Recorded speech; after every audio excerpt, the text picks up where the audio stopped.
Olá, boa tarde a todos que nos assistem. A live de hoje foi organizada para tirar todas as suas dúvidas sobre Covid-19. Nossa convidada especialista de hoje é a doutora Paula Rocha Braga. Ela é médica clínica na Universidade Federal Rural do Rio e intensivista na Universidade Federal do Fundão. E atualmente faz plantão no CTI do hospital, né, do Fundão, no setor de pessoas com Covid-19. Doutora Paula, boa tarde. Boa Seja tarde, muito Lorena. bem-vinda. Obrigada. Obrigada por aceitar o convite do Cintur.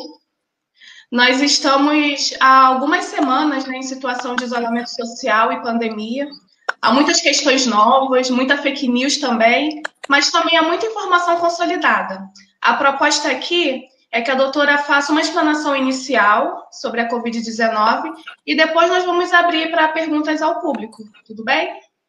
Tá ótimo. Então, doutora, o tempo é seu. Obrigada. Inicialmente, gostaria de agradecer o convite do Cintur. Para mim é um grande prazer estar aqui representando a Universidade Rural. Eu gostaria aqui de dividir um pouquinho com vocês a minha experiência.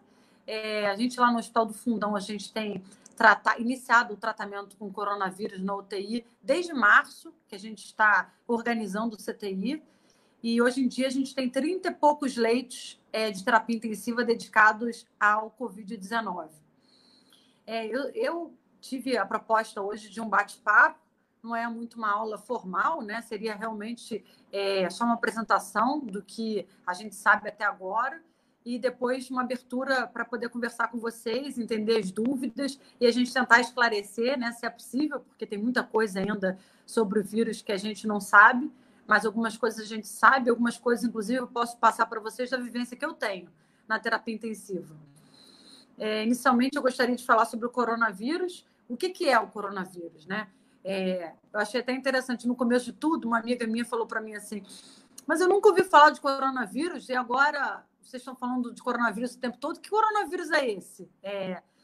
Enfim, o coronavírus para a gente da área de saúde não é uma coisa tão nova, não.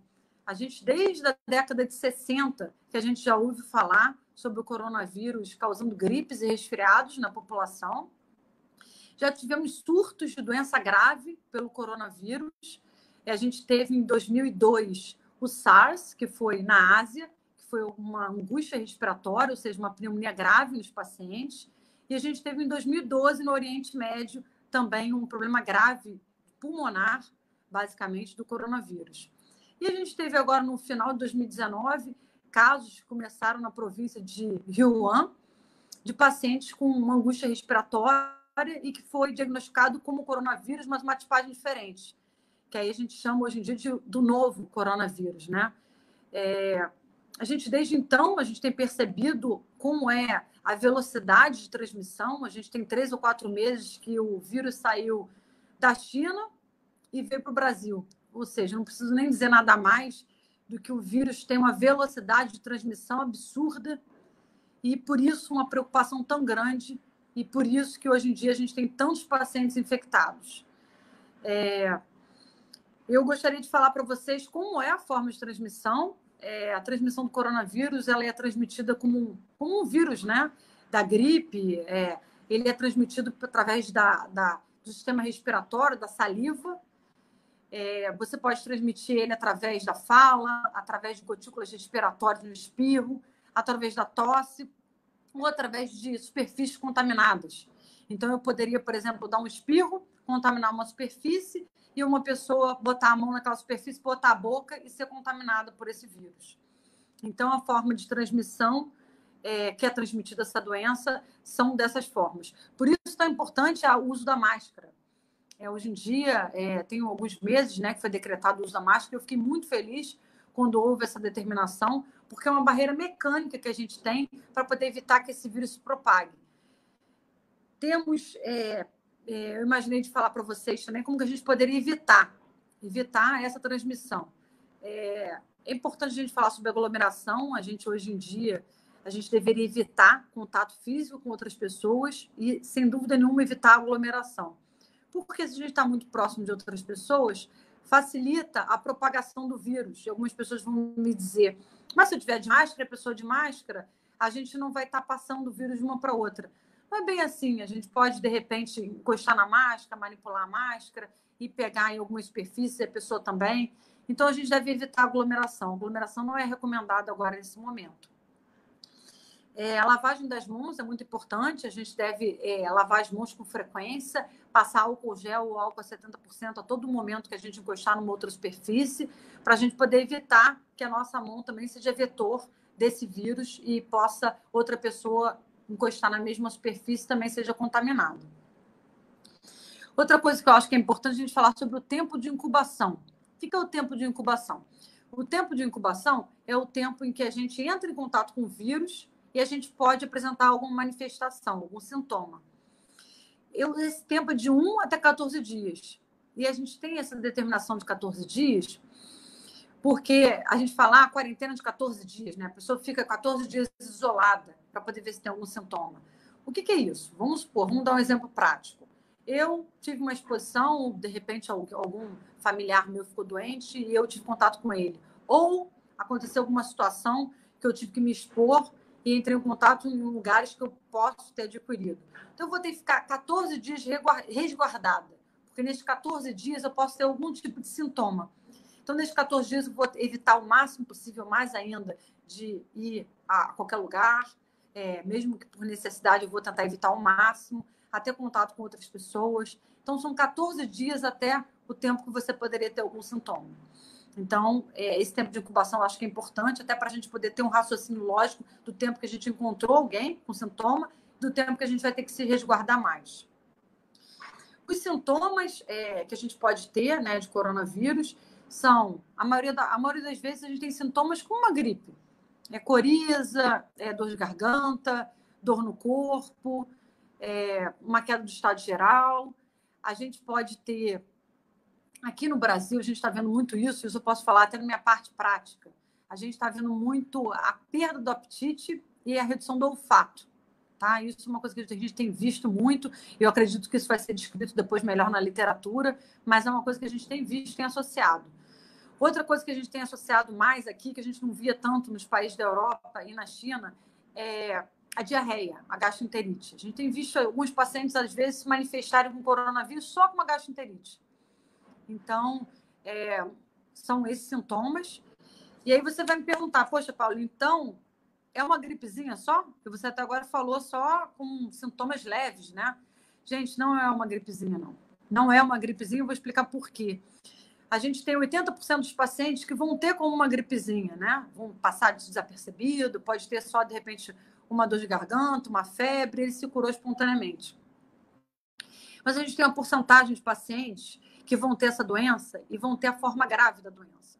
E a forma grave da doença não é nada simples. Primeiro, porque a gente tem uma doença que é muito transmissível.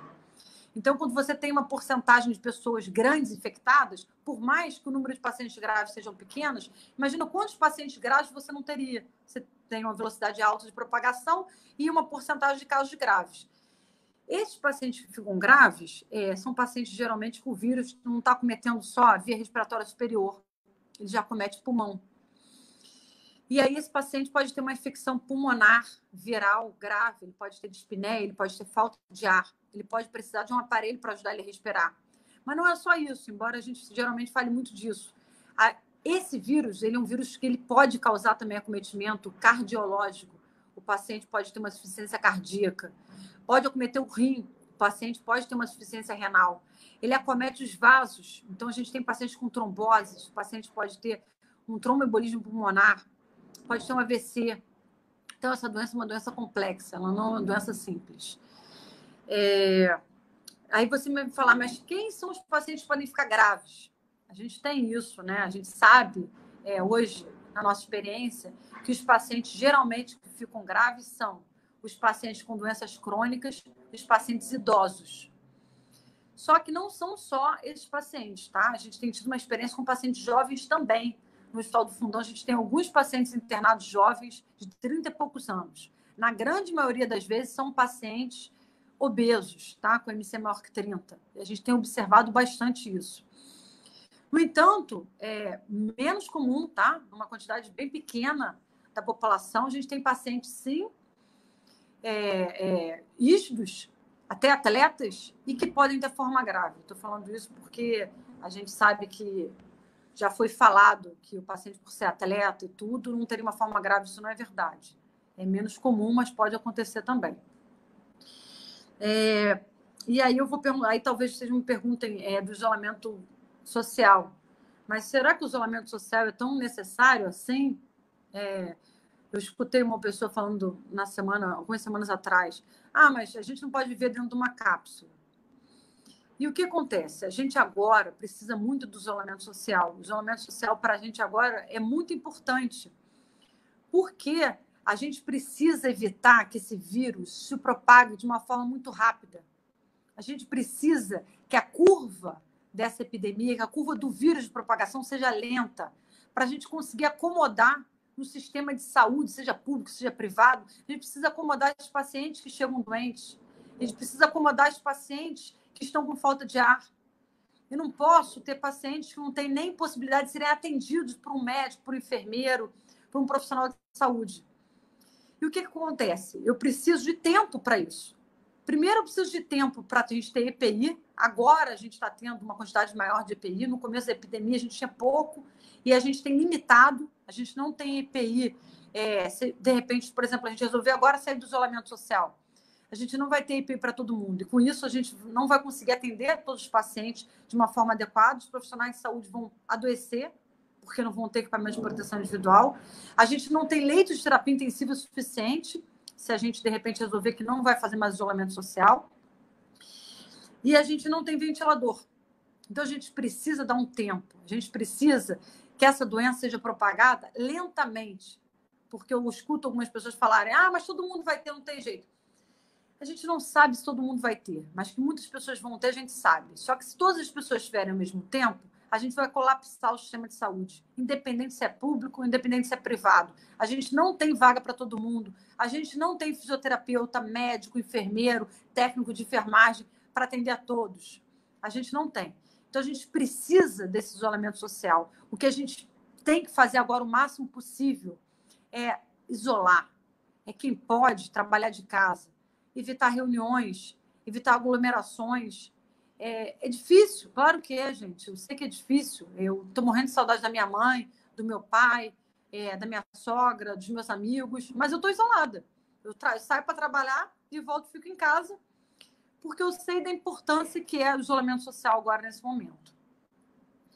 É uma outra questão, né, que eu acho. Aí você pode me dizer, poxa, eu tive coronavírus. Na verdade, eu estou com sintomas e acho que seja provável que eu esteja com coronavírus.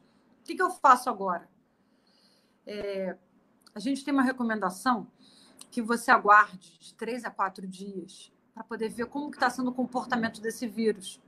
Se você está sendo uma doença leve, no 3º ou 4º dia, você já está começando a se sentir um pouco melhor. Então, aguarde. Aguarde. A gente tem na internet telefones, tá? Que a gente tem o Disque Coronavírus. Então, tem um profissional de saúde do outro lado da linha que vai te dar todo o suporte e as orientações. E você provavelmente vai ser orientado. Se com 4, 5 dias você está se sentindo pior, procure o sistema de saúde. Se não, aguarde. Tem pessoas que têm condição de comprar um saturímetro, outras não têm. Quem tiver, que tenha, de repente, algum amigo que possa emprestar, e aí você pode higienizar ele para poder usar, é uma ferramenta muito importante agora nesse momento. Se você tiver uma saturação maior que 95%, fique tranquilo, fique em casa. Se a sua saturação começar a reduzir para 93%, 94%, é o momento de uma unidade hospitalar para ser atendido e para você ver se é um paciente que vai evoluir com uma forma grave ou não. Então, gente, essas são as recomendações. Eu acho que eu tenho muito mais para falar, mas eu acho que vai ser importante vocês me falarem as dúvidas para eu poder responder. Eu vou aguardar agora a Lorena me passar as perguntas e espero conseguir responder da melhor forma. A gente vai ter um tempo aí para vocês me passarem o que vocês querem saber. Obrigada, doutora Paula. Nós já temos uma pergunta aqui no chat. Doutora, já ouvimos muito, mas sempre é bom bater nessa tecla. A senhora poderia nos dizer, por favor, por que não são apenas as pessoas de risco que precisam ficar isoladas? Claro. Primeiro a gente precisa falar um pouco de bom senso, tá? Eu, obviamente, eu não posso ser egoísta. Então, antes de tudo, eu acho que isso é um momento agora de epidemia, um momento até que a gente aprende muito. Independente se você é uma pessoa magra, nova, atleta, o seu risco pode ser menor, tá? Não é zero, não. Mas o seu risco é menor. Só que se você se expor, você vai ser um caso, você vai poder contaminar uma outra pessoa. Você pode contaminar uma pessoa que tem uma debilidade de saúde. Então, com isso, você vai propagando o vírus de uma forma que pode ser o seu pai, pode ser a sua mãe, pode ser a sua sogra, pode ser, de repente, um bebezinho, embora em criança a gente saiba que não é tão grave, mas pode acontecer. Então, você deve se isolar independente do seu estado de saúde. Se você tem um estado de saúde bom, se reserve também, porque você também está em risco.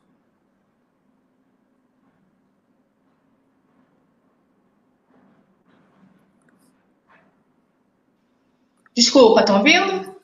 Sim. Obrigada, doutora. Tem uma pergunta aqui também que chegou no meu privado, da Ana Paula de Campo Grande. Ela é acompanhante do esposo dela, no setor de neurologia, não é Covid, é outro caso. Ela pergunta de quanto em quanto tempo, por estar em ambiente hospitalar, ela deve trocar a máscara de pano. E se é preciso usar a de acetato também. Ela pode usar uma máscara de pano, sim. A gente tem reservado as máscaras cirúrgicas para os profissionais de saúde. As máscaras de pano elas devem ser revestidas com 2 ou 3 camadas. E você deveria trocar a máscara aproximadamente 2 a 4 horas ou qualquer momento que você sentir que ela está úmida. Se você sentir que ela está úmida, você deve trocar. Certo, obrigada. Temos aqui também da Adriana, ela pergunta como deve ser feito o período de quarentena em casa para quem está com sintomas? Como deve ser esse procedimento, né, de quarentena para quem está com sintomas em casa? Essa pergunta é bem importante, até porque, infelizmente, isso tem acontecido. Pessoas que estão em casa e adoecem, algumas vezes até sem se expor, tá? A gente tem visto isso, é importante passar isso para vocês do que eu tenho visto, às vezes tá através de um entregador, às vezes através de alguma coisa que a pessoa recebeu em casa, tá? Depois a gente pode falar um pouco mais sobre isso se vocês quiserem. Mas a pessoa que ela está contaminada em casa, ela deve ficar num cômodo da casa, se for possível, tá? E isso me preocupa muito, porque eu sei que tem pessoas que não têm um cômodo único para ficar, mas se puder ficar num cômodo único, ela deveria usar um banheiro sozinha, tá? Seria o ideal. E se ela tivesse que trafegar em outros lugares da casa, que não seria o ideal, com máscara. Se ela não tiver como ficar num cômodo sozinha e outras pessoas, por exemplo, pudessem sair daquela casa para deixar a pessoa, seria adequado, ou então a pessoa deveria ficar a maior parte do tempo com a máscara, as outras pessoas também. Tirar a máscara só para se alimentar e que ninguém entre no quarto, no cômodo que ela está, nem tenha um contato físico muito próximo. O banheiro deveria ser higienizado, se ela puder ficar com um banheiro único, melhor. Mas, se não, o ideal é que ele seja higienizado com água sanitária e cloro para poder reduzir o risco da pessoa propagar para as outras pessoas da casa. Certo, obrigada. Ivanilda também questiona sobre o pós-pandemia. Após a pandemia, como viveremos? Qual deverão ser as nossas preocupações? Essa pergunta é até uma pergunta um pouco delicada, porque nem eu sei muito responder. Posso dizer como eu imagino, tá? Eu imagino que algumas coisas vão ser bem diferentes do que são. Até, por exemplo, os abraços, os beijos.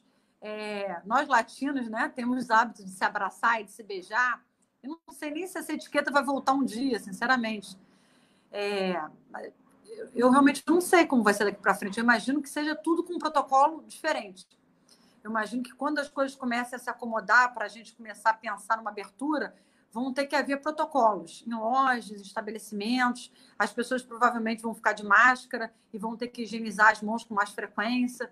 Eu imagino que vão ter que ter protocolos a serem seguidos. É isso que eu consigo imaginar. Certo. Flávia Adriana, nossa jornalista. Como se prevenir em um lugar pequeno, onde moram muitas pessoas e que saem para trabalhar? Inverter a posição na cama ajuda? Na verdade, você dormir na mesma cama é muito ruim, né? Porque no momento que a gente dorme, a gente tira a máscara. Então, isso é ruim. Mas, sem dúvida nenhuma, não tem nenhuma comprovação científica, mas o que ela falou faz sentido de inverter na cama, porque você ficaria um pouco mais distante da boca da outra pessoa. Então, faz sentido, tá? Não sei se é 100% efetivo, nem tem nenhum estudo que fale a respeito disso, mas eu acho que se você só tem uma cama, pode ser, talvez inverter pode ser uma situação. Mas se vocês puderem não dormir na mesma cama, seria melhor. Tá certo. Uma coisa que eu percebo é que o protocolo, né, de tratamento ele varia um pouco de profissional para profissional de saúde.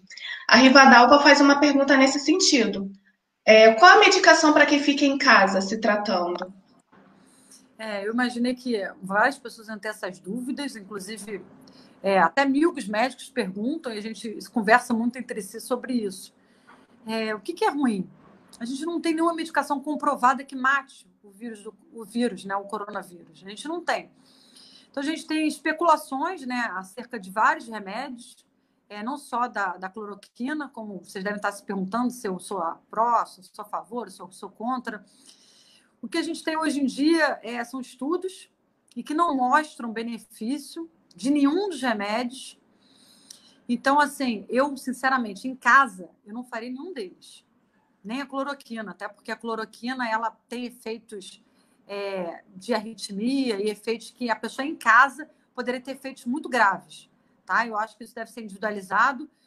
Cada médico vai acabar prescrevendo o que acha que vale a pena ou não vale, embora a gente não tenha alguma evidência científica forte para nada.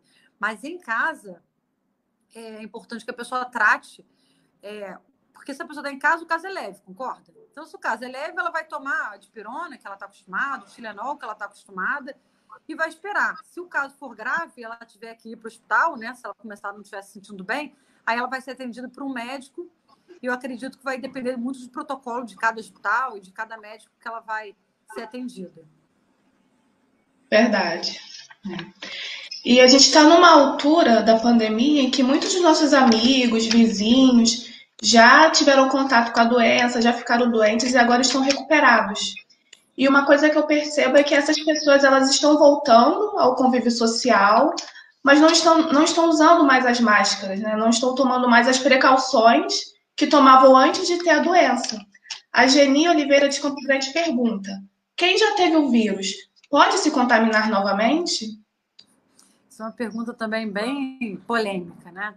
Assim, não tem nenhum estudo que mostre que a pessoa possa ter novamente a doença, tá? Não tem. O coronavírus, ele geralmente, não estou falando do novo só, tá? Eu estou falando do coronavírus de uma forma geral. Ele dá imunidade. A gente não sabe se a imunidade é para sempre. Pode ser que 2 anos, não se sabe exatamente. O que se sabe hoje é que a gente não tem casos de pacientes que se reinfectaram. Tem algumas especulações, mas a gente não tem nada palpável ainda para dizer que sim, que pode se infectar novamente. Eu acho que não seria adequado a pessoa simplesmente não usar máscara, até porque eu acho que isso, na verdade, você acaba agindo de uma forma que não é adequada no momento, está todo mundo com medo e você está sem máscara. Eu não acho que seja adequado, mas eu imagino que as pessoas que já tiveram coronavírus provavelmente não terão novamente, tá? Em curto espaço de tempo. Não sei se daqui a 2 anos a pessoa pode ter de novo, isso eu não sei. Mas com curto espaço de tempo é bem difícil que ela tenha sintomas novamente. Entendi. Também temos uma outra pergunta aqui em relação à higienização das mãos. Nós podemos levar água e sabão para a rua como alternativa ao álcool em gel? Vocês podem levar, eu só imagino que seja um pouco menos prático, né? Porque você vai ter que levar um galão de água com sabão, pode, não tem problema. Eu só não consigo pensar muito como seria uma praticidade. Eu gosto muito de ter um borrifador e botar álcool a 70. Álcool a 70 não é tão caro quanto o álcool gel e resolve muito, viu, gente? Leva na bolsa, passa o spray, higieniza. E eu acho que é bom que você pode higienizar a superfície. Eu tô com ele aqui também, o meu. Então, eu acho que é mais prático do que água com sabão. Mas eu imagino que tem gente que pode ter acesso difícil até o álcool 70%, né? Tem pessoas que, se for esse o caso, eu acho que sim. Eu acho que pode levar um galão de água junto com o sabão. Certo, obrigada. Nada. Muitas perguntas, o pessoal está participando bastante, doutora. Vamos lá. Pessoas que usam medicação para doenças pré-existentes se infectadas pelo novo coronavírus, devem interromper ou modificar os seus tratamentos? Não, gente, de forma nenhuma, tá? Não deve. No começo do coronavírus, até uma coisa que preocupou, que eles começaram a tentar associar alguns antipertensivos com o aumento da replicação viral. Isso não foi comprovado cientificamente. Todas as sociedades estão defendendo a pessoa continuar o tratamento. Se você tiver alguma doença muito leve, por exemplo, alguma doença autoimune que você precisa usar algum corticoide, alguma medicação imunossupressora, consulte seu médico, tá? Em caso da infecção, porque pode ser individualizado caso a caso. Mas na grande maioria das vezes, não. Você não deve parar o tratamento, pelo contrário, deve continuar, senão vai ser mais um problema além do coronavírus. Certo, obrigada. Marilene Costa, de Campo Grande. Eu fui curada em casa, sem tomar medicação. Meu marido cuidou de mim. Qual a chance dele ter contraído o vírus? Que bom, feliz por você ter esses cuidados em casa. E geralmente é assim mesmo. E feliz por você ter um marido que cuidou de você também. Graças a Deus, a chance dele ter é bem grande, tá? Eu não sei como é que foi o isolamento. O ideal teria sido você se isolar num quarto para reduzir o risco de ele ter. Se não foi o caso, vocês tiveram contato normalmente, é bem provável que ele tenha. Não é 100% de chance. Mas futuramente, eu acredito que a sorologia vai estar mais disponível. Então, daqui a alguns meses, você vai conseguir saber se ele teve ou se ele não teve, tá? Ele pode ter tido uma infecção assintomática. Então, não tem como te garantir se ele teve ou se ele não teve. É difícil, nem posso te dar essa porcentagem exata. A gente não tem isso na literatura. Então, eu vou aproveitar o mesmo gancho da questão da Marilene e perguntar também. Uma pessoa, né? A doutora explicou muito bem sobre esse período de 14 dias, né? Que a pessoa precisa ficar em isolamento, né? Para ver se vai apresentar os sintomas ou não. Se dentro desses 14 dias, enquanto ela não apresenta sintomas, ela pode ser transmissora da doença? Ou se ela for assintomática, ela pode ser transmissora? O problema é esse, que esses 14 dias, a pessoa pode não ter sintoma nenhum e transmitir, porque ela pode ser um paciente assintomático, tá? Ou pode, de repente, ter um sintoma tão leve que ela mesma não tenha percebido. Então, ela pode transmitir. Por isso, se você tiver contato com alguém, né, você deve ficar 14 dias isolado em casa, de uma forma mais comprometida ainda com o isolamento. Certo. A doutora já falou sobre o protocolo, né, de tratamento, de medicação, mas mesmo assim eu tenho aqui uma pergunta específica sobre a azitromicina. A azitromicina funciona no tratamento contra a Covid-19? A gente tem utilizado alguns hospitais, tá? A azitromicina, principalmente porque a gente tem uma porcentagem grande de pacientes que têm o coronavírus e têm uma infecção sobreposta. Isso nos casos mais graves. Então, os casos mais leves, você teve um caso leve, está em casa, não tome nada. Se você tem um caso mais grave, vá ao hospital e converse com o seu médico, tá? Para poder decidir caso a caso. Não existe uma recomendação geral. Como a grande maioria das pessoas vão ter uma infecção benigna, uma doença leve, você vai tomar um remédio que tem efeitos colaterais. Então, meu medo é que os efeitos colaterais do remédio sejam até mais graves do que a doença em si. Então, por isso, a minha recomendação é não tome nada. Tome só o remédio que você está acostumado a tomar para gripe, de pirona, Tilenol. Fique em casa.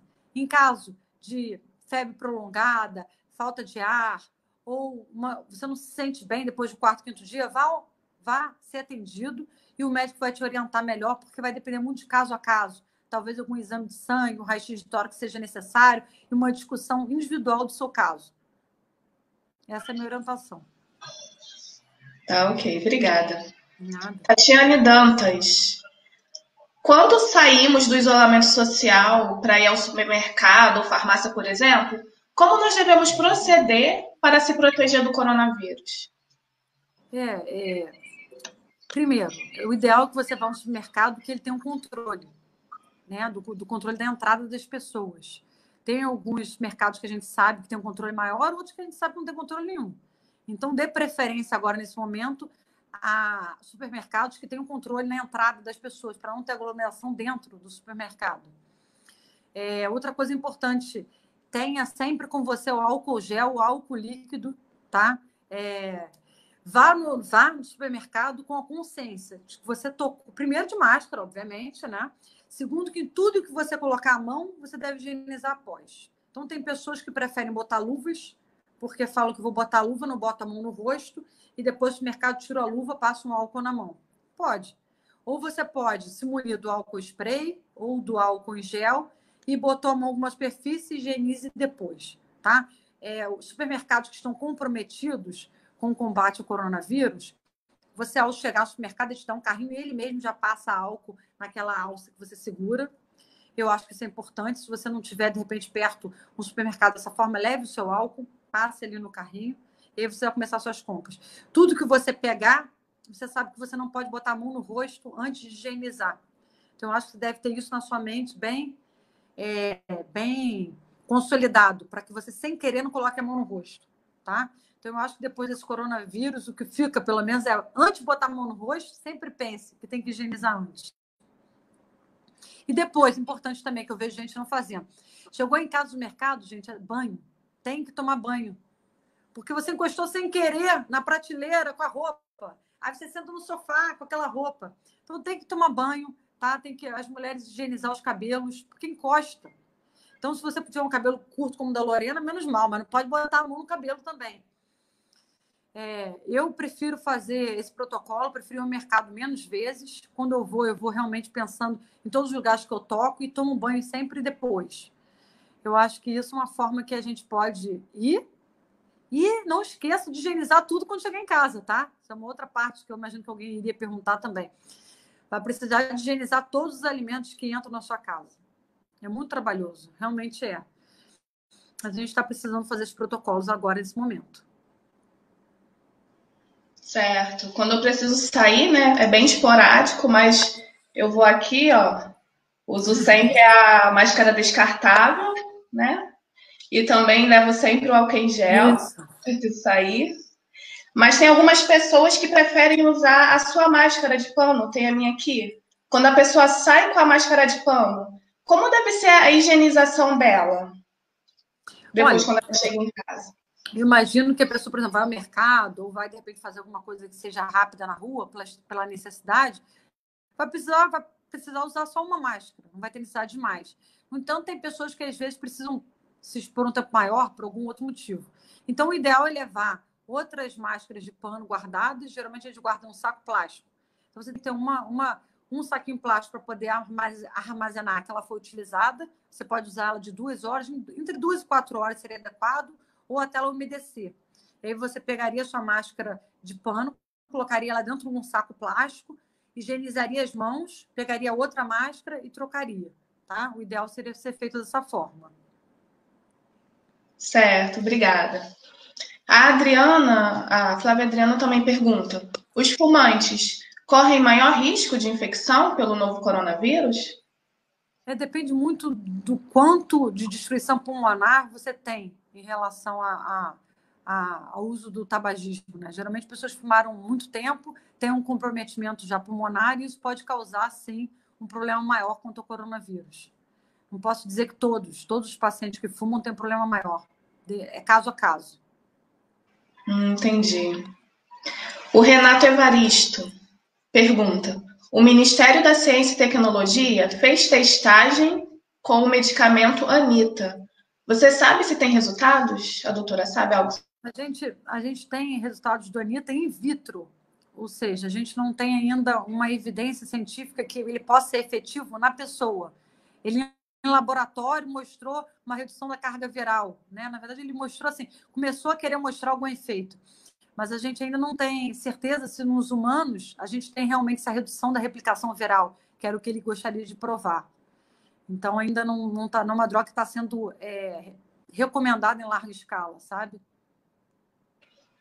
Lembrando que a gente não pode comprar indiscriminadamente, né, medicação, sempre com acompanhamento e receita médica. Exatamente. Nossa coordenadora geral aqui, Ivanilda, tem uma pergunta para a doutora. Os profissionais da saúde pública, apesar do sucateamento, estão excelentes. E os planos de saúde do povo de classe média estão preparados? Desculpa, não entendi a pergunta. Deixa eu fazer de novo. Os profissionais da saúde pública, apesar do sucateamento, estão excelentes. E os planos de saúde do povo de classe média estão preparados? Eu acho que é um comparativo, né, entre a saúde pública e a rede privada. Né? A rede privada ela está preparada para o atendimento desses casos de coronavírus? Mais opinião, né?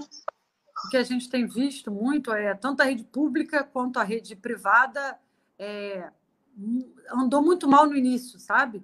Porque o que acontece? A epidemia começou na China e a gente importava muita coisa, né? Muito insumo hospitalar da China. Então, quando começou em março, eu posso dizer que a gente não estava preparado, nem no privado, nem no público.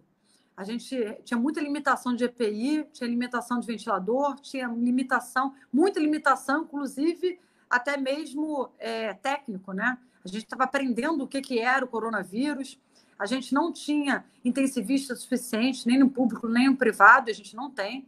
Então, a gente tem médicos que não são intensivistas trabalhando no combate ao coronavírus. Então, agora, conseguindo também entender como funciona, estão conseguindo aprender como é que funciona o respirador mecânico, por exemplo. Então, o que eu posso dizer é que agora a gente está bem melhor do que a gente esteve em março. Tá? Mas eu acho ainda que a gente precisava de um profissional mais qualificado para atender esses casos. Mas, infelizmente, a gente não tem suficiente enfermeiro, médico, fisioterapeuta que estejam treinados para poder atender casos graves de coronavírus. Certo, entendi. Adriana Áviles pergunta se o vírus que causa a doença Covid-19 está no ar. Ele fica no ar, sim. Tem alguns estudos mostrando que ele pode ficar no ar até por mais de 2 horas. Então, por isso a necessidade de a gente usar máscara. Bastante tempo. Esse é um vírus do tipo aerosol, igual é o do sarampo? Ele pode sim ficar em forma de aerossol.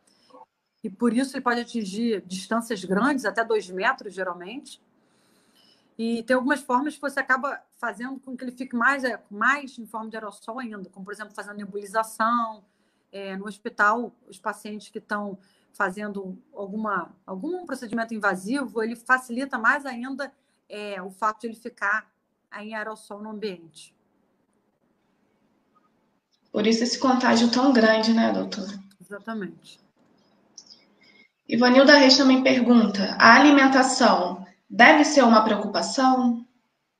Sim, a gente deveria se preocupar em ter alimentos saudáveis, hábitos saudáveis. Então, a gente deveria, quando a gente tem hábitos saudáveis, a gente mantém nossa imunidade preservada. Aí muitas pessoas perguntam sobre isso também. O que eu faço para poder aumentar minha imunidade? Gente, se tivesse um remédio para aumentar a imunidade, todo mundo estaria tomando. Eu estaria tomando, você estaria tomando, todo mundo estaria tomando. Não tem. O que a gente deve fazer, o que é difícil de fazer, imagino que seria não se estressar, dormir a quantidade de horas suficientes. A gente, num momento de epidemia, você vai me dizer, você está falando disso agora? Não tem como, mas a gente pode tentar se alimentar bem, adequadamente, tentar dormir o número de horas necessárias, talvez 6 a 8 horas por dia, beber bastante líquido. Isso é importante, sem dúvida é importante. Verdade. Hábitos de vida saudável. Rivadalva, temos aqui uma pergunta da Rivadalva, nossa secretária do sindicato. Toda pessoa obesa e com pressão alta vai a óbito se pegar o novo coronavírus? Isso é uma pergunta até que é bem importante essa pergunta, tá? Até porque eu quero esclarecer isso. Não. E pelo contrário, a maioria das pessoas hipertensas e obesas vão ficar bem. No entanto, quando a gente pega uma seleção dos pacientes que ficaram graves e a gente olha, por exemplo, eu vou comparar de uma forma bem prática, que eu acho que isso facilita. Eu estou no CTI de Fundão. Quando eu olho os pacientes, a grande maioria daqueles entubados são pacientes obesos ou pacientes com doenças crônicas, hipertensos, diabetes mal controlados, tá? Mas eu conheço várias pessoas que são obesas, pessoas que são hipertensas, diabéticas, pessoas, até amigo meu médico coronariopata, e que ficou bem, não precisou nem de ir ao hospital. Então, só para a gente poder também não ficar também desesperado, a gente tem que se proteger sim, mas também o desespero excessivamente também não vai ajudar muito. Até porque a saúde emocional é muito importante, né, nesse momento. Exatamente. Muito. Ajuda até na prevenção e na cura do corpo físico, né? Com certeza. Adriana, obrigada pela participação, Adriana. Cheia de perguntas aqui para a doutora. Já existe uma vacina contra coronavírus aplicada em cachorros, é uma afirmação. Essa vacina ou uma variante dela adaptada para humanos poderia nos proteger contra a Covid-19? Olha, eu não sei dessa vacina para cachorros, não sei se ela é veterinária, mas eu pelo menos eu desconheço, não sei. Eu nunca ouvi falar sobre a vacina de coronavírus para cachorro. O que eu sei é que a gente, infelizmente, ainda não tem uma vacina contra o coronavírus. Entendi. A Ivanilda pergunta: a alimentação deve ser uma preocupação para os doentes? A gente falou da alimentação no caso de nós que somos saudáveis, né? Agora a Ivanilda pergunta em relação à alimentação para aqueles que estão doentes. Sim, com certeza. Eu entendo que a hidratação é muito importante e uma alimentação saudável para quem está doente, sem dúvida nenhuma, é importante. Você vai precisar de energia para poder combater a infecção. E para essa energia, você precisa se alimentar bem e se hidratar. Certo. Ivanilda também pergunta aqui, ó. Os profissionais da saúde pública... Ah, não, esse já foi feito. Desculpa, gente. Como se manter ativo? A Flávia está perguntando. Como se manter ativo durante o isolamento gerado pela pandemia de Covid-19? Isso aí são uma pergunta também que é importante, é de cada um. O que eu recomendo é que seja feito exercício físico em casa, de preferência. Então, tem exercícios que a gente possa fazer em casa, tem profissionais até da educação física que estão fazendo aulas por vídeo. Pode sim ter uma tentativa de pular corda, enfim, de fazer algum exercício em casa seria o ideal, tá? Certo. Eu vejo aqui pelo meu bairro, né, alguns grupos de famílias, elas saem juntas para caminhar, sai marido e esposa, sai pai e filho, e eles saem sem máscara, né? Porque eles dizem, vamos só caminhar só a gente mesmo, a gente vai estar afastado das outras pessoas, não vamos entrar em nenhum ambiente fechado, então eles saem para caminhar sem máscara. Isso não é recomendado, né, doutora? Não é recomendado até porque quando a gente tem, por exemplo, um espirro, uma tosse, pode formar aerossol no ar. Então, quando ele está caminhando, pode vir uma outra pessoa atrás e ele, por estar sem máscara, ele pode deixar no ambiente uma outra pessoa se contaminar. Então, não é adequado ele fazer uma caminhada sem máscara. Verdade, obrigada. A Flávia, ela também pergunta sobre o kit de detecção do novo coronavírus. Como a gente pode obter mais informações sobre esse kit? A distribuição só é feita por laboratórios centrais da saúde pública? A gente tem hoje 2 tipos de kits, né? A gente tem a sorologia, que é o IgM e o IgG, que a gente pode saber se a gente está com a infecção recente ou se a gente já teve. Mas para poder fazer a sorologia, você tem que ter geralmente de 7 a 10 dias de sintoma. E a gente tem o PCR, que é aquele swabzinho que a gente coleta para saber se a gente tem uma infecção no momento. E esse PCR, geralmente, o ideal é eu coletar entre o terceiro... A partir do terceiro dia de sintoma, entre o terceiro e o quinto seria o ideal. São exames que no começo estavam muito limitados, ainda estão, mas agora você ainda consegue fazer em alguns laboratórios, alguns planos de saúde estão liberando para fazer, mas em pacientes sintomáticos. Tá? Por enquanto, a gente não tem quantidade suficiente para estar testando pacientes que não têm sintomas. Então, alguns laboratórios privados, eles já estão fazendo pago, mas o ideal seria a gente reservar para os pacientes que têm sintomas, porque a gente não tem ainda quantidade de kit suficiente para todo mundo. Entendi. E esses kits, então, eles não podem ser adquiridos em farmácia, né? Se alguém estiver oferecendo, vamos prevenir as pessoas aí contra golpes, né? Venda pela internet. Tem que tomar cuidado também. Tem que tomar cuidado também. Eu, na verdade, não... Eu vi até mesmo na televisão sobre isso, alguns kits que não eram eram kits que não tinham uma qualidade adequada, né? Então, as pessoas até gastavam dinheiro para fazer os testes e, no final das contas, o teste não era muito válido. Então, também tem que tomar cuidado também. Certo. Marilene Costa, minha amiga aqui de Campo Grande, né? A doutora já falou sobre a higienização dos produtos que chegam do mercado. É necessário usar a máscara para realizar essa higienização desses produtos? O que acontece? Você, quando higieniza os produtos, você não pode botar a mão no rosto, entende? Você não precisaria estar de máscara, porque a máscara não iria proteger. Você precisa só lavar esses produtos e depois higienizar a sua mão. Você não precisa estar de máscara para poder fazer essa higiene, não. Ah, certo. A gente tem visto também, né, que vão ser flexibilizados acesso a alguns locais, né, mais para frente. Sobre isso, tem aqui uma pergunta sobre comida de restaurante. A Flávia pergunta: é possível ser contaminado por meio da comida de restaurante? É possível e a gente deve evitar comer alimentos crus. Então, por exemplo, salada, a gente deveria evitar. Comida japonesa, a gente deveria priorizar alimentos cozidos, porque o fato do cozimento inativa o vírus, né? Então, eu não recomendaria o consumo de alimentos crus. Essa é uma dica também para quem pede muito delivery, né? Às vezes a pessoa não vai no restaurante, mas está sempre pedindo delivery para comer uma comidinha diferente.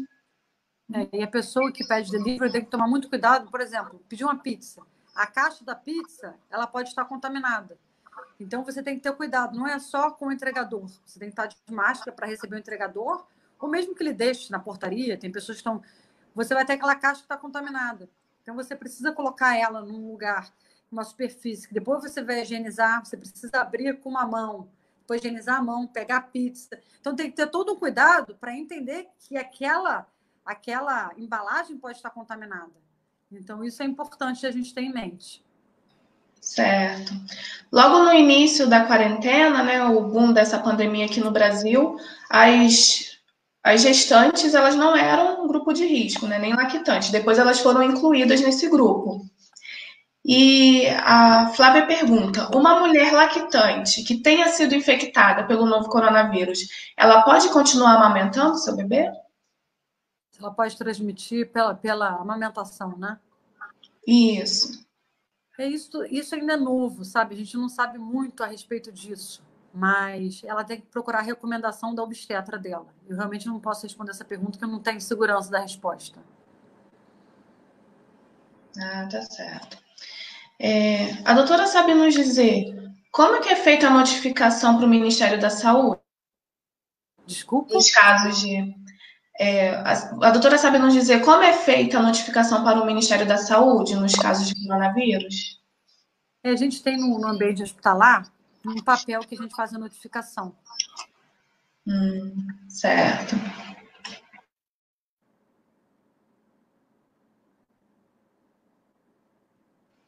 Vamos ver aqui mais uma pergunta. Eu tenho aqui a pergunta da Fernanda. É recomendado a limpeza das superfícies dentro de casa regularmente? O que acontece? Você deveria limpar a superfície, por exemplo, no começo a gente bateu muito nessa tecla, né? Chegou em casa, por exemplo, você pode separar uma área daquela da entrada que você vai botar os sapatos, né? E depois de lá você já vai sem sapato, por exemplo. Então, eu acho até que você deveria fazer a limpeza, né, da superfície em casa, mas você pode entender que você entra num ambiente contaminado, onde botou o sapato, a partir dali não está mais contaminado. Assim, em casa seria um ambiente que você vai chegar da rua, tomar um banho e você está tranquilo, pode encostar em tudo, não tem problema. Mas tem essa entrada, que geralmente é contaminada, né? Quando você entrou de sapato, aí aquela entradazinha pode ficar contaminada e o ideal é você estar limpando, higienizando ali com cloro, água sanitária ou com álcool. Ah, sim, entendi. Tem uma notícia que tem circulando a respeito de pessoas que estão testando positivo para o coronavírus depois de elas terem sido consideradas curadas. A senhora tem alguma informação sobre isso? Não, nunca tive nenhuma informação sobre isso e acredito que isso não seja verdadeiro, senão a gente saberia, porque é uma coisa que a gente mesmo tem tentado muito entender como funciona. Eu acredito que isso não seja verdade. Tá certo. O próprio site, né, do Ministério da Saúde tem lá uma parte sobre fake news, né? Então, se a gente tem alguma dúvida sobre alguma informação que está circulando, pode entrar lá no site e ver, né, o que é fake, o que é verdade. Muito bem lembrado, Lorena. Ultimamente, a maioria das mortes são atestadas como suspeita de Covid-19. Então, a Flávia pergunta, afinal, como é feito o diagnóstico do vírus? Quando a gente tem um paciente com suspeita de coronavírus, a gente faz a testagem, né, no hospital, que geralmente é através do SWAB. Só que tem alguns pacientes, por exemplo, podem vir um óbito e não deu tempo, por exemplo, de sair o resultado. E aí, muitas vezes, ele é notificado como Covid-19, a gente bota em parênteses suspeito. E aí ele pode ser contabilizado, entende? Depois, rever se esse paciente foi positivo ou não. Porque algumas vezes não deu tempo ainda de a gente ter esse resultado. Entendi. A Tatiane Dantas, ela pergunta, além de a gente usar máscara de proteção, né, essa barreira física, como a doutora explicou, para boca e nariz, também é necessário proteger os olhos? Os olhos, na verdade, só seria necessário, principalmente para os profissionais de saúde, por conta de procedimento, que vai espirrar a secreção de saliva. Então, não teria necessidade de a gente usar óculos, por exemplo, para andar na rua, sabe? Até porque a gente tem uma distância em relação a outra pessoa. Isso, geralmente, a gente acaba utilizando o profissional de saúde, né, os dentistas, os médicos, os fisioterapeutas, que vão abordar a cavidade oral do paciente. Ah, certo. A Rivadalva, ela comenta aqui que ela conhece uma família que quando ela começou a apresentar, essa família, né, começou a apresentar falta de paladar e febre, eles tomaram avermectina e melhoraram. O que a senhora acha sobre esse medicamento? Eles tomaram ivermectina e melhoraram. Como que ela sabe que ele melhorou por conta da ivermectina? Ou se ele já não ia melhorar mesmo porque não era um caso grave, né? Isso são coisas que são difíceis de a gente dizer. Mas sobre o que eu acho do medicamento, eu acho que é um medicamento que a gente não tem comprovação científica ainda. Então, o uso indiscriminado das medicações sem uma consulta médica não é adequado, uma automedicação. Porque, infelizmente, a gente tem visto pacientes até virem a falecer não pelo coronavírus, mas pela medicação que ele usou. Então, eu peço que tomem cuidado com a automedicação, que procurem um médico para entenderem se é adequado ou não é adequado o uso, né, das medicações. Certo, entendi. A Marilene Costa, ela pergunta, após ficar curada do Covid, ela precisa aguardar quanto tempo para poder tomar a vacina para gripe? O coronavírus, geralmente, a gente dá um tempo aí de 14 a 21 dias para a gente poder ter certeza que o quadro está estável. Se ela teve 14 dias já do coronavírus, não tem mais febre, já está se sentindo bem, ela está provavelmente já apta a tomar a vacina da gripe. Ah, sim. Todos podem tomar a vacina, né? Apresentando boas condições de saúde. Inclusive é recomendado que tomem. Ah, tá certo. E os animais domésticos, eles podem ser infectados?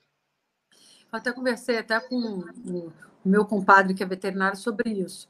Até onde eu sei, não existe uma evidência de que, eu não sou veterinário, por isso que eu estou falando, que o animal possa ser contaminado, doente, mas ele pode ser vetor. Então, a gente tem, por exemplo, aquele animalzinho que está na nossa casa, e ele é um vetor. Porque, por exemplo, vamos botar todo mundo de máscara, aí vai alguém na minha casa, bota a mão no cachorrinho que eu botei a mão. Ele é um vetor. Então, ele pode funcionar como um vetor. Então, a gente tem que ter cuidado com os animaizinhos de rua por conta disso. Os animaizinhos de rua. Com os animaizinhos, desculpa. Certo, entendi. A Joana, ela pergunta assim, a respeito das testagens, vai haver testes para hidrocloroquina e a cloroquina para pacientes de Covid-19? Já está tendo estudo, tá? Teve até um estudo publicado agora com 100 mil casos no mundo, usando cloroquina e não usando cloroquina. E o resultado desse estudo foi de que não deveria ser usado cloroquina porque aumentou a mortalidade em quem utilizou e aumentou a arritmia. Então, é um estudo que está sendo criticado por algumas pessoas, da forma como ele foi feito. Mas, enfim, até agora a gente não tem uma recomendação e a gente ainda precisa de mais estudos. A gente não teve tempo ainda. Porque o que acontece? Só para vocês entenderem. A ciência, né, quando a gente faz afirmações dos medicamentos que podem ser usados, a gente testa eles. Então, a gente bota um grupo de pacientes que não usam o remédio e um grupo de pacientes que usam o remédio. E a gente testa isso em vários centros hospitalares, com um número grande de pacientes, até a gente ter certeza de uma comprovação. E a gente precisa de um número grande de pacientes. A gente ainda não teve tempo para isso. Então, a gente ainda não tem como dizer, sabe? A gente não pode dizer nem que sim, nem que não. A gente precisa ainda de mais tempo para a gente ter essa certeza.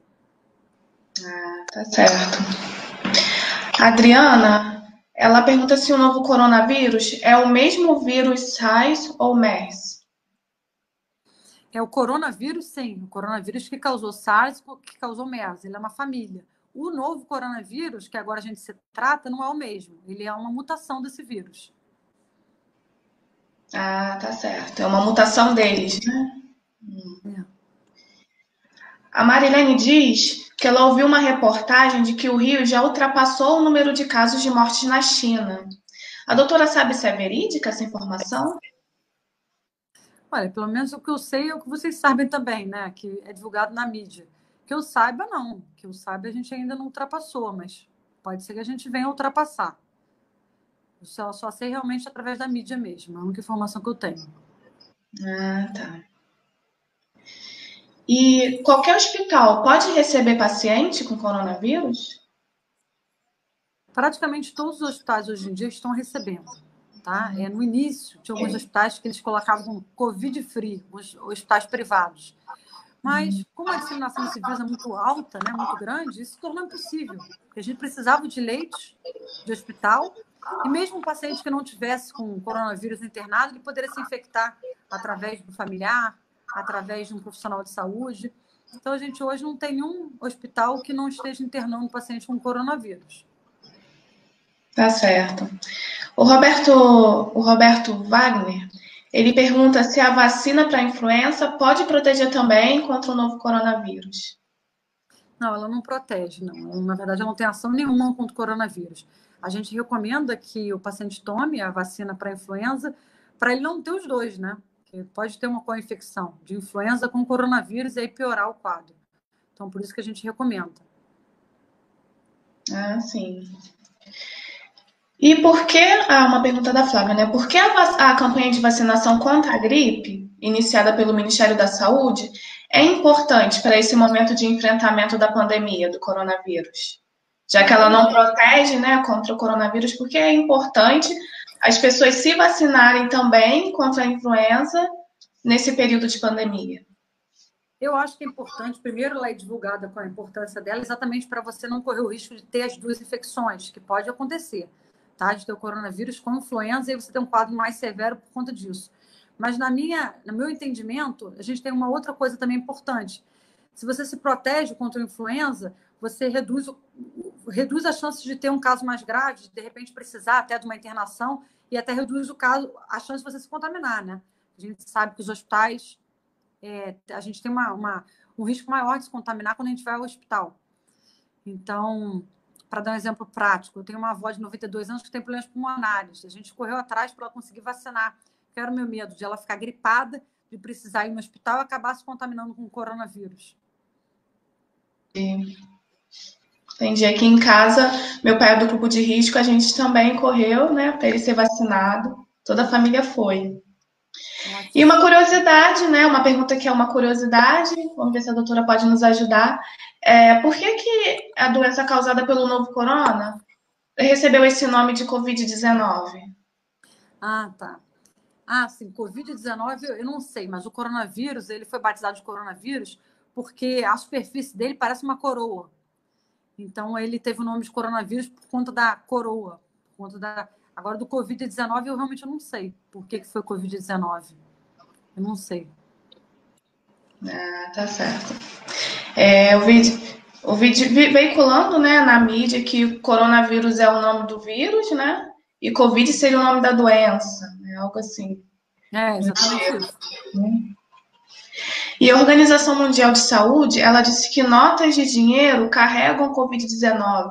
Isso foi muito especulado lá na China, né? Disseram que foi por isso que o Wuhan foi uma fonte tão grande de disseminação, né? Por causa do comércio. Então, o vírus acabou se disseminando por conta dessas notas de dinheiro. Isso é correto, gente? Pode ser. Não, isso procede. O dinheiro, não sei se procede, se foi a causa da disseminação lá, mas que o dinheiro pode ser uma forma, né, de disseminação, sem dúvida nenhuma, porque é uma superfície, e quando a gente bota a mão nessa superfície, a gente pode ter o contato de outras pessoas que espirraram perto daquele dinheiro, ou que botaram a mão na boca e depois pegaram o dinheiro. Então, a gente tem que ter cuidado na hora de pegar dinheiro. Se puder evitar, até melhor. A gente tem até priorizado utilizar cartão e não utilizar dinheiro agora nesse momento. Mas se você utilizar dinheiro, você tem que ter a consciência de higienizar suas mãos após. Certo. E como é que a gente consegue reforçar a imunidade? A doutora falou um pouco sobre isso, né? Mas das pessoas que moram em favelas e que precisam trabalhar. Existe uma forma eficaz de reforçar a imunidade dessas pessoas? A forma de. É porque geralmente não é bem uma forma de aumentar a imunidade, e sim de não diminuir. Né? É isso que a gente tem para todas as doenças. Se a gente puder evitar se estressar, evitar de a gente dormir mal, evitar de não se alimentar adequadamente. Então, é claro que é difícil, tem métodos alternativos que a gente pode tentar fazer meditação, um relaxamento, da gente tentar ter minutos do dia dedicados a gente, a uma paz interior, respirar, lembrar de respirar, de ter calma. A gente deveria começar a olhar a nossa saúde mental. Até a Lorena falou disso também, achei até bacana e importante. A gente tem que tentar pensar um pouco na nossa saúde mental para a gente conseguir pensar no nosso corpo também. Porque, na verdade, aqui a gente leva tudo. Então, eu acredito que a nossa saúde mental, ela sim é muito importante para a nossa imunidade. Verdade, obrigada, doutora. Se a pessoa ela tem o coronavírus e ela é assintomática, e se ela toma a vacina da gripe, ela pode apresentar algum sintoma, ter algum tipo de reação? A pessoa, por ela ter um coronavírus, ela provavelmente está com tá com uma infecção viral, né? Então, com uma imunidade um pouco debilitada. Ela tomar a vacina não seria adequado nesse momento, né? Porque ela poderia aumentar o risco de fazer uma infecção pela influenza. Então, não é adequado. Toda vez que você vai tomar a vacina da influenza, a gente, inclusive, costuma perguntar se você está com febre ou se você está tomando algum medicamento que possa diminuir sua imunidade, exatamente para evitar que você tenha algum efeito da vacina, alguma doença mesmo que mais leve. Ah, tá certo. A Adriana, ela também pergunta, é verdade que o coronavírus foi criado em laboratório e é semelhante ao vírus da HIV? Logo no início foi muito especulado sobre isso, né? Na mídia. Em relação ao vírus do HIV, não são parecidos, mas em relação a ser fabricado, eu também tenho dúvida, não sei. No início se falou muito sobre os animais silvestres, que teria sido através disso, depois que teria sido feito no laboratório. Eu não sei, eu compartilho a mesma dúvida de vocês e também da curiosidade de querer saber como que foi. Talvez daqui a alguns anos a gente saiba, né? É verdade. A Adriana também ela pergunta, né? Se é verdade que tem se estudado o uso do plasma sanguíneo de pacientes recuperados da Covid-19 por um possível tratamento da doença.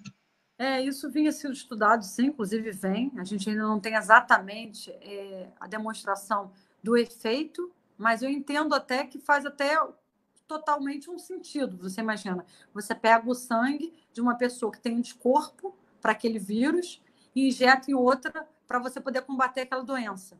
Eu acho que faz sentido, só não sei se ele realmente é efetivo. Eles estão tentando, os estudiosos estão tentando provar e tentando, se existe realmente eficiência, ela está tentando ser provada, mas ainda não existe comprovação. Certo. Aí a Marilene pergunta, né, se esse vírus é uma mutação, há algum estudo que ele possa sofrer alguma outra mutação e causar uma nova pandemia? Isso é um medo da gente, né? Pode sim acontecer uma outra mutação, isso é um medo que todo mundo tem. Mas eu acho que é uma coisa de cada vez, senão a gente também vai enlouquecer. Vamos tratar dessa agora, nesse momento, e vamos tentar conter o que está acontecendo agora. Eu imagino que mesmo que venha outra epidemia para frente, a gente vai estar mais preparado. Eu acho que nenhuma epidemia vai ser como essa, porque a gente está mais preparado, a gente está entendendo que a gente não pode depender da China para ter insumos hospitalares da forma como a gente depende. A gente está entendendo que a gente tem que ser preparado para a gente ser um país, né, com insumos hospitalares próprios. Então, eu acho que isso está vindo como uma lição para a gente. E eu não tenho tanto medo de um novo surto como esse, agora nesse momento, porque eu acho que ele pegou a gente muito despreparado. Tá certo. A Rivadalva, ela pergunta em relação ao medicamento cloroquina. Um paciente, ele é obrigado a tomar esse medicamento? Se ele não quiser, tem algum outro que substitua? E em qual estágio da doença ele pode ser usado? Não, nunca. Obrigado, nunca, tá? Pelo contrário. O que tem acontecido mais é o contrário, de um médico não recomendar e o paciente querer tomar e a gente tentar falar o oposto. O paciente que toma cloroquina, ele, inclusive, tem que assinar um termo, tá? Um termo entendendo do risco. É uma medicação como se fosse off-label, uma medicação que a gente não tem comprovação da utilização dela, causa e benefício, e a gente sabe que tem alguns malefícios. Então, nenhum médico pode obrigar você a tomar cloroquina, de forma nenhuma. Qual era a outra pergunta?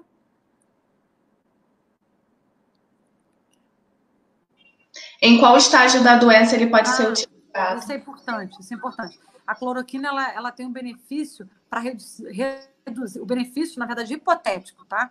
De reduzir a replicação viral. Então, ela só faria sentido de ser usada até o 8º dia. Depois disso, o coronavírus ele tem uma fase, no início, quando você tem infecção, ele tem uma replicação viral. Quando começa o 6º, o 7º dia, na verdade, uma reação imune. Ou seja, o seu corpo começa a apresentar formas de tentar combater o coronavírus, você tem uma inflamação pulmonar, que é o que gera geralmente o cansaço. Então, nessa fase, não seria mais indicado usar a cloroquina, nem sei se na outra seria, mas aí nessa fase é uma fase que a gente sabe que ninguém tomaria, entende? Nenhum médico prescreveria. O discutido era uma fase precoce, até o 8º dia. Tá certo. E sobre os sintomas, doutora? Como identificar, né, diferenciar uma crise alérgica dos sintomas do coronavírus? Todo infectado que manifesta sintomas, ele vai ter febre? Não todos os pacientes têm febre, tá? Até quando vieram os dados da China, a gente tinha a impressão de que a gente veria mais febre do que a gente vê. Por quê? Porque os dados que vinham de lá, eles viam temperatura. Então, quando os pacientes estavam com febre, eles testavam. Então, obviamente, a maioria dos pacientes tinham febre, porque quem não tinha febre não testava. Entendi. Isso é até um viés que a gente chama, né? A outra pergunta era... Como diferenciar uma crise alérgica dos sintomas? Sim. Isso é uma pergunta que muitas pessoas têm. Eu entendo que a gente também, quando você é um paciente alérgico, você sabe mais ou menos como o seu corpo se comporta, né? Então, por exemplo, eu tenho rinite alérgica. Então, geralmente eu sei que quando eu tenho contato com algumas situações, eu acabo espirrando um pouco. Se você acha que vai mais além daquilo que você geralmente se comporta, talvez seja o caso de você suspeitar. Mas aí vai ser realmente uma coisa individual, individualizada. Não são todos os pacientes que têm febre e você pode se apresentar de uma forma, talvez só com uma queda do estado geral, com um pouco de coriza, com espirros, tosse. Geralmente, quem tem crise alérgica, né, é uma pessoa que já tem isso como uma patologia crônica, né, como eu, então sabe identificar, né? E nisso eu ficava muito preocupada quando eu começava a tossir, espirrar. Até uma pergunta também que eu quero fazer para a doutora, né? Eu percebi que a minha alergia era desencadeada por conta do uso excessivo do álcool, né? Mesmo dentro de casa eu usava o tempo todo, né? E água sanitária também, colocava na sola do sapato. Então isso me desencadeou muita alergia. Me fez muito mal. A gente tem que tomar cuidado também, né? Com os excessivos produtos químicos. Exatamente. O produto químico, às vezes, pode causar uma reação. Aí, nesse caso, às vezes, seria até interessante, na hora que você aplicasse, usar a máscara. Sim. Boa ideia. E quem mora com pessoas consideradas do grupo de risco também podem ser classificadas como do grupo de risco por coabitar com essas pessoas? Não, essa pessoa que mora com uma pessoa que tem um grupo de risco, ela tem que ter mais cuidado ainda por conta da exposição, né? Então, por exemplo, vamos supor que eu more com um idoso de 90 anos ou com uma pessoa que tem doença crônica, eu tenho que me cuidar ainda mais porque eu posso passar para essa pessoa. Não quer dizer que eu não posso ter a forma grave, mas é muito menos provável. Então, eu tenho que preservar essa pessoa. Então, é essa mensagem. Ela não vai estar mais suscetível porque mora com uma pessoa de risco, né? Porque, na verdade, o risco é individual. Certo. Tem aqui mais duas perguntas. Né? A primeira, os antibióticos, eles são eficazes na prevenção e no tratamento da Covid? E tem alguma temperatura em que o novo coronavírus não resista? Os antibióticos não são indicados para todos os pacientes, não são, tem que consultar o médico. Tem alguns casos que a gente acaba prescrevendo porque tem um risco de fazer uma infecção bacteriana sobreposta. Mas não são todos os casos, tá? Os antibióticos também têm efeitos colaterais. A outra pergunta era? se tem alguma temperatura em que o novo coronavírus não resista. A gente não sabe, tá? A gente não sabe se tem. No começo se especulava que a gente aqui não ia ter uma forma muito disseminada, porque aqui era quente, e a gente provou que não foi nada disso. A gente não sabe se tem uma temperatura muito... tal temperatura pode eliminar o vírus. A gente realmente não sabe. Ah, tá certo. Sobre a limpeza da casa, né? A Adriana pergunta sobre a faxina. Na hora da faxina nossa, né, de cada dia, limpar a casa com água sanitária misturada com água ou algum detergente e desinfetante mata o vírus? A gente tem sim a mistura da água sanitária com água, né? Tem uma diluição até que está disseminado na internet. Sim, mata o vírus. Prestando atenção também que não se pode misturar vários produtos químicos, né? No máximo a gente mistura com água, né? Misturar vários produtos químicos diferentes pode causar alguma reação química ali que não seja boa para quem está destinando. Ela tem que Tomar tomar cuidado cuidado aí. também com a proporção, né? Eu não tenho certeza, mas eu acredito que é 10 ml para cada meio litro de água. Se não me engano, é isso. Então tem que ter essa proporção adequada para garantir a higienização. Ah, tá certo. Agora os nossos telespectadores estão curiosos, hein, doutora? Eles querem saber um pouco da sua vida, se a senhora tem filhos e o que mudou na sua rotina e o que mudou em relação à sua visão de mundo com essa pandemia. Mudou bastante coisa na minha vida no início, quando começou a epidemia, ninguém sabia exatamente como é que ia acontecer, né? O que a gente soube através da China foi muito pouco, né? Então acho que pegou a gente muito despreparado por conta disso. Quando chegou aqui, o coronavírus começou a chegar, a gente começou a ter protocolos nos hospitais e começou a montar, né, o CTI do Fundão para coronavírus. E eu fiquei realmente com muito medo. Então, eu tenho 2 filhos, tem o Henrique, que tem 4 anos, tem a Helena, que tem 2 anos. E eu fiquei com muito medo de passar isso para eles, né? Até do meu marido também, de passar para o meu marido, mas meu marido assumiu: não, vou ficar junto com você, pode deixar, você precisa de um apoio. E os meus filhos foram para casa do meu irmão, em Friburgo. Isso ficou durante 21 dias, eu fiquei sem meus filhos durante 21 dias, foi muito difícil, mas realmente naquele momento eu não conseguia entender outra forma de fazer isso, sem ser dessa forma, com medo de contaminá-los. Depois eu acabei entendendo que não era tão passageiro quanto a gente no início achava e que eles iam acabar tendo que voltar. Então, meus filhos voltaram para minha casa. Hoje em dia existe todo um protocolo quando eu chego em casa, né, de tem que tirar sapato, roupa, vai direto para o banho, não pode tocar em nada. Isso, sem dúvida, é difícil. A gente, como profissional de saúde, tem sofrido demais com isso, né? Eu converso muito com as enfermeiras que trabalham comigo também, e não está sendo fácil essa parte. O que fica, né, do coronavírus, assim como aprendizado, né? Eu acho que a gente está aprendendo muito a trabalhar em grupo. Eu acho que a equipe multidisciplinar, eu fico muito feliz de poder contar com os fisioterapeutas, com os enfermeiros e ver como que a gente trabalhando junto, a gente é muito importante um para o outro. A gente consegue trabalhar em equipe de uma forma muito agregada. A gente tem agregado muito de estar junto nesse período. Eu tive uma lição também, que é engraçado, a gente se adapta a qualquer coisa na vida. No início eu achei que não fosse me adaptar, porque eu usava aquela máscara N95, ficava apertada. Eu sempre tive vontade de ir no banheiro várias vezes por dia. Como que eu ia ficar períodos longos, de 6 a 12 horas, sem ir ao banheiro, sem beber água, sem comer? Para mim isso parecia impossível. E usando aquela máscara me apertava. Gente, eu posso dizer que eu já me acostumei, vivo... Não posso dizer que como tranquilo. Eu vivo e consigo. Porque, na verdade, nossa vontade de ajudar o paciente que está ali naquele momento é muito maior do que o nosso incômodo. E a gente passa. A gente chega em casa cansado, mas a gente consegue. Então, eu consegui entender que a gente pode se adaptar a coisas que a gente nem imaginaria. Eu nunca fiquei mais de um dia sem ver meus filhos. Eu fiquei 21.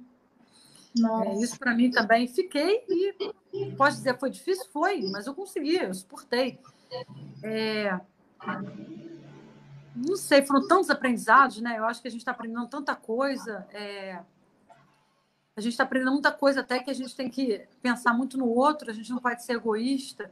Eu vejo algumas pessoas agindo com muita individualidade, né? Pensando que eu sou jovem, eu não vou ter nada demais.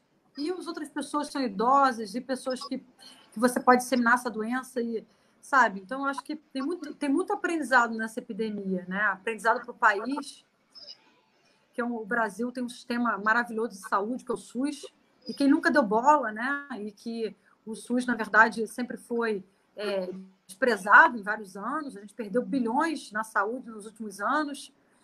A gente tem uma política, né, de saúde muito ruim, em que a gente tem ministros de saúde que saem em períodos muito curtos. Eu até me sinto à vontade de dizer que eu estava muito feliz quando o Mandetta vinha na minha televisão todos os dias à noite, e ele, para mim, era um líder. E, de repente, não tem mais. De repente, as coisas são muito fracionadas. Então, o que eu posso dizer? Eu acho que isso foi ser um aprendizado. Eu acho que a saúde pública que a gente tem, ela é bem projetada, mas ela não é muito bem cuidada. Então, eu espero que isso mude. Eu espero que as pessoas sejam menos egoístas de entenderem que eu tenho um plano de saúde. Então, não, você tem um plano de saúde, agora a gente está vendo na epidemia, mas você pode depender do SUS também, porque talvez não tenha vaga para você. Então, eu acho que está sendo um momento de a gente se colocar no lugar das pessoas um pouco, sabe? Parar de olhar só para o nosso próprio umbigo. Eu acho que a gente está tendo que ter empatia com as pessoas que estão ali naquela situação. Acho que está sendo um momento de muito aprendizado, Lorena. E um momento também de reconhecer aquelas instituições que tanto contribuem para a saúde pública, né, como as universidades federais, que estão Exatamente. sendo tão sucateadas, né, tão mal colocadas na mídia por pessoas mal intencionadas. Exatamente. Eu tenho muito orgulho de trabalhar em 2 universidades federais e pretendo me doar ao máximo para isso, porque é um orgulho máximo que eu tenho. Obrigada, doutora. A gente percebe na sua fala, né, e no seu olhar, o quanto você aprecia, né, e tem com carinho esse trabalho. Tenho sim, graças a Deus. Eu me escolhi medicina intensiva, né? Talvez até na universidade, mesmo na faculdade, eu já comecei a trabalhar em CTI e sempre gostei de terapia intensiva, fiz clínica médica, depois fiz terapia intensiva. E fui muito criticada nessa escolha, sabe? Muito criticada por muitas pessoas que me diziam que eu ia ter uma vida muito talvez excesso de trabalho, talvez pouco retorno financeiro. E eu batalhei e hoje em dia eu vejo como até a nossa especialidade, né, está mostrando para as pessoas como ela é importante. Porque você, quando pergunta para a pessoa qual a sua especialidade, você fala terapia intensiva, quantas vezes que eu não escutei? Mas terapia intensiva é o quê? Para ver as pessoas morrerem? Isso magoa. Não faço terapia intensiva para ver as pessoas morrerem. Eu faço terapia intensiva para salvar a vida das pessoas. E as pessoas agora estão, muitas vezes, precisando até desse intensivista para cuidar delas. Então, até como especialidade, eu acho que chegou o nosso momento de mostrar da importância que a gente tem. A gente está dedicando muitas horas de trabalho, muitas vezes são plantões, são horas a fio diante daquele leite de terapia intensiva. Então, eu acho que até isso, eu acho que a nossa especialidade vai ser mais valorizada depois dessa epidemia. Verdade. Obrigada, doutora. A gente tem aqui muitas perguntas dos nossos telespectadores. Pode ser que a gente não consiga alcançar todos vocês, tá bom? Eu estou aqui sobre o aviso da produção, que está ajudando a gente aqui nessa live, mas eu ainda posso selecionar algumas perguntas. As pessoas elas estão tendo muito receio em relação à vacina da gripe. Então, tem aqui outra pergunta sobre isso, né? Me perguntam se quem está com sintomas pode tomar a vacina. Quem tem sintomas não deveria tomar vacina. Seria ideal a pessoa esperar ela se recuperar, né? Nenhum sintoma, na verdade, até quando a pessoa está gripada, a gente não recomenda a utilização da vacina. Então, se você está gripado, está resfriado, está com algum sintoma gripal ou febre, espere esse tempo passar, talvez uns 10 a 14 dias, para você se vacinar. Uhum. E qual é a orientação para viajantes? A Flávia aqui pergunta, né? Viajantes que retornaram de viagem internacional ou fizeram viagem pelo Brasil? Internacional, eu acho que nem está podendo, né, viajar, né? Eu acho que a gente agora, falando qualquer tipo de viagem, não seria adequado agora nesse momento de isolamento. Se você viajou por algum motivo, de repente, particular, que não teve jeito, fique 14 dias sem contato com as pessoas ao seu redor, principalmente se forem pessoas de risco. Tá certo. A Eva também pergunta: hidrocloroquina no início dos sintomas, sim ou não, doutora? Ela quer um ultimato, a Eva. Sim Não. ou não, hidrocloroquina? Não. Não. Nada de automedicação, hein, Eva? Exatamente. Quais são os critérios para a aplicação do teste? A Adriana pergunta. Pessoas com sintomas leves não estão sendo testadas?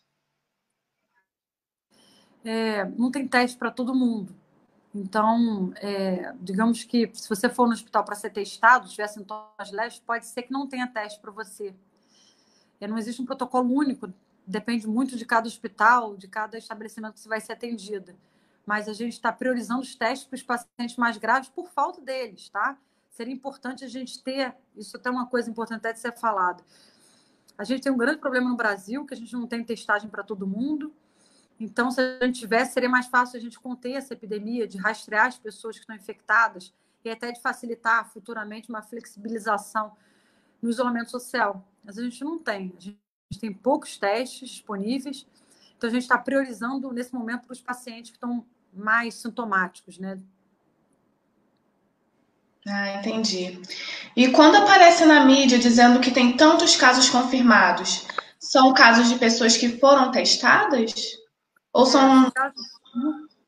São casos de pessoas que foram testadas ou pessoas que tiveram notificação. A gente tem uma subnotificação absurda, né? Pode ter certeza que eles especulam, né? Que esse número que a gente tem é muito, muito abaixo do que realmente né? A gente, com certeza, tem muito mais casos do que esses que estão divulgados na mídia, exatamente porque a gente não consegue testar. Então, se a gente não consegue testar, a gente não consegue notificar. Verdade. A Luciana Nunes, ela pergunta como ela pode manter o isolamento em um transporte público lotado. O que a doutora recomenda nesses casos? Eu fico triste até de escutar isso, né? Porque os transportes públicos não deveriam estar lotados, né? Isso é um problema grave no Brasil. Talvez, assim, como evitar, né? Seria ideal que ela evitasse o transporte público, mas aí eu não sei se de repente ela está em alguma atividade essencial que ela não consiga evitar. Se for esse o caso, o que eu poderia dizer para ela usar a máscara, né? É importante. Ela evitar de pegar em metais, mas algumas vezes, se ela tivesse que ficar em pé, por exemplo, seria complicado. O ideal seria ela sentar num banco e ficar só ela, que ela não tivesse uma pessoa ao lado. Mas se isso não for possível, é o que eu posso dizer da máscara, do álcool gel, todo momento que colocar a mão em alguma superfície, e de quando ela chegar num ambiente de destino, que ela possa tomar um banho. Tá certo. E quem trabalha com atendimento ao público, como é que a pessoa deve se portar nesse atendimento? Atendimento ao público, a gente tem alguns protocolos, né? Por exemplo, as pessoas que trabalham na recepção e tudo, elas têm alguns protocolos. A maioria dos locais eles estão colocando já um anteparo para a pessoa não ficar totalmente exposta, né? A saliva e tudo. As pessoas devem ir de máscara. Então, você não pode atender uma pessoa que ela chegue sem máscara. Isso tem que estar bem claro. Nenhuma pessoa pode chegar no estabelecimento sem máscara porque ela está expondo você que está trabalhando. Então, você de máscara, a pessoa de máscara. E o ideal é um anteparo, tá? De acrílico. O ideal é ter essa rigorosidade. Então, seria um direito do trabalhador recusar o atendimento de alguém que chegue sem máscara na instituição. Ah, bom saber disso, hein? Aí para os nossos espectadores, fiquem atentos. Também uma pergunta em relação à doença de pele. Pessoas com doenças de pele, como urticária, elas fazem parte do grupo de risco? Elas correm um risco, doutora, de maior contaminação por ter a pele exposta? Não, não. Ela poderia, algum paciente que tenha doença de pele que use, de repente, algum corticoide, pode ser que ela não tenha a chance maior de pegar o coronavírus, mas de repente de apresentar uma doença mais séria pelo coronavírus. Mas só pela doença de pele, não. A não ser que ela tome algum remédio para controlar essa lesão de pele, algum medicamento que possa reduzir a imunidade, como, por exemplo, o corticoide. Entendi. A dona Hilda, ela pergunta também para a doutora como fazer a prevenção entre idosos que precisam de cuidados. Os cuidadores, né, devem se prevenir para poder não expor aos idosos. Então, a pessoa tem que tomar cuidados, como, por exemplo, usar máscara, usar álcool antes de tocar no idoso, não compartilhar, né, copos, talheres. Na verdade, a gente tem que ter uma rigorosidade maior, né, em ter essa limpeza das mãos, passando álcool e sempre atender o idoso com máscara, seria o mais adequado. Tá certo. Nos comentários aqui, nossos espectadores também estão encantados, doutora, com seu carinho. A Marilene, por exemplo, te parabeniza. Parabéns e gratidão pelo seu trabalho. Para exercer o seu ofício de médica é preciso ter muito amor, muita saúde para você. Obrigada pelos esclarecimentos. Obrigada. A Ivanilda ela te pergunta também qual é a realidade do CTI da UFRJ? Tem mais homens ou mais mulheres? Olha, está bem dividido, tá? Está bem dividido. Digamos que meio a meio. Não tem essa estatística assim bem clara, não. No começo, os dados que a gente tinha era que tinham mais homens do que mulheres. Mas pelo menos lá onde você tem de fundão, acho que está bem dividido. Tá certo. E existe algum remédio que não possa ser utilizado por quem tem a Covid-19? Logo no início foi falado muito sobre o ibuprofeno, né? Existe algum medicamento que não seja adequado? No início do quadro, tem alguns medicamentos que podem aumentar a replicação viral. Por exemplo, o corticoide.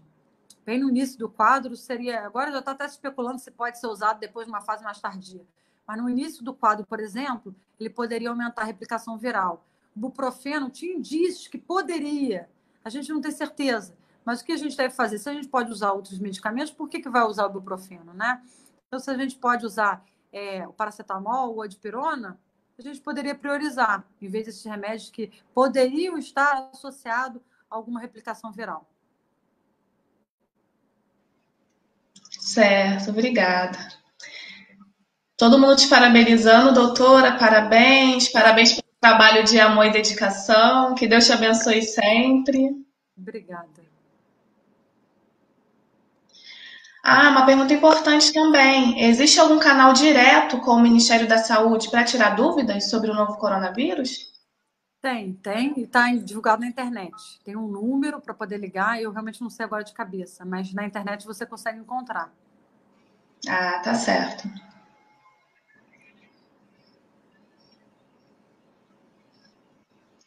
Aí aqui também nós temos a Adriana que deixou um recado também para a doutora. Vários recados de carinho, doutora. Obrigada. Muito obrigada pelo carinho em responder todas as minhas perguntas. Um grande abraço, que Deus siga abençoando o seu trabalho, sua família e sua saúde. Cuide-se bem. Obrigada. Muito obrigada, doutora, por todos os esclarecimentos que foram colocados aqui para a gente. Lembrando que se tiver alguma pergunta que vocês fizeram, que não foi contemplado aqui na live, nós vamos dar uma atenção um pouco maior, né? A produção vai separar essas perguntas. A gente pode combinar aqui, doutora? Se tiver ainda alguma pergunta que tenha passado despercebido aqui no chat, a gente pode te encaminhar no privado? Com certeza, pode sim. Aí o Cintu em nome... tá ok. Aí o Cintu em nome da doutora responde, tá? Caso tenha mais alguma pergunta aqui de vocês, tá bom? Muito obrigada pela sua participação, doutora. Muito obrigada pelos esclarecimentos. Eu gostei muito de estar aqui nessa live, principalmente porque nós estamos tratando da doença, nós estamos tratando do vírus, sem aquele sensacionalismo que muitas vezes a gente vê na mídia, sem interesses próprios, sem politicagem. Eu gostei muito dessa conversa por conta desse viés, da forma como a doutora tratou com tanto amor, com todo profissionalismo e imparcialidade, respondendo às dúvidas aqui dos nossos telespectadores. Gostaria de agradecer também. Foi um prazer muito grande estar com vocês. Obrigada a quem perguntou também, porque para mim também foi bem bacana de estar respondendo essas dúvidas. E é um prazer. Se vocês quiserem me enviar qualquer dúvida a mais, vai ser um prazer de responder. Obrigada, Lorena. Foi ótimo. Obrigada, Ivanilda, pelo convite. Foi ótimo essa discussão com vocês. Eu acho que é muito importante a gente ter essa discussão, porque às vezes as pessoas têm dúvidas, né? E acabam, às vezes, não tirando. Então, uma dúvida de uma pessoa pode responder de outra. E obrigado de verdade pelo convite. Nós que agradecemos mais ainda e o pessoal que nos acompanha também no Sintu. Lembrando que o Sintu RJ, o Sindicato dos Trabalhadores da Universidade Federal Rural do Rio, tem lives toda semana, geralmente ocorre às quintas-feiras, sempre às quintas. Essa semana, né, priorizando aqui a participação da doutora Paula, nós trouxemos a live na sexta, mas semana que vem vai ter mais live, mais interação na quinta-feira, tá bom? Muito obrigada, doutora. Obrigada aos comentários também, a participação do pessoal, Ruth, Fernanda, Evandro. Muito obrigada pelo carinho. Todos te parabenizam, doutora. Obrigada. Então, um beijo, doutora, um beijo para os nossos telespectadores. E sigam a gente lá, tá bom? Lá na página do sindicato, Sintu RJ. Tem um perfil no Face e tem a página, tá bom? Curta a gente lá e siga a gente lá, tá bom? Obrigada. Beijo.